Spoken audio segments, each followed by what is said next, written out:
Keď by som bol zase mladý.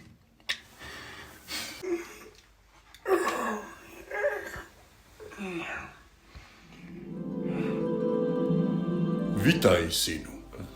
Som v nebi? Tak ne, v pekle. A ja som samotný ďábel. Jasné, že si v nebi. Takže som mŕtvý. Nie, len som vypočul tvoju prosbu byť opäť mladý. Vieš, tu v nebi sú všetci mladí. Až na teba, ne? Na to, že mám niekoľko miliard rokov, si myslím, že celkom dobre. Hej, to určite. Ale nemyslíš si, že tento mladistvý vzhľad tu máme len tak, zázrakom? Všetci tu používame toto sérum. Je to Lift Active Collagen Specialist 16 od Vichy. Čo ti je... Hej! Pozor na jazyk, tu si v nebi.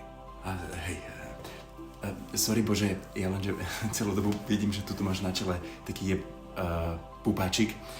Tak keby som ti mohol poradiť, daj si na to túto náplasť. Effaclar od La Roche-Posay. Aj ti ho zakrie, aj ti ho vylieči. Čo vy ľudia tam dole nevymyslíte? Tak vieš to, takto si nás stvoril. Teraz sa už trošku vcíraš. Hej, trošku hej. Dobre, synu, je čas, aby si sa vrátil. Sérum si zober a dík za náplasti. Čo? To nebol sen. Halus, že aj Boh má akné. Čo ti je...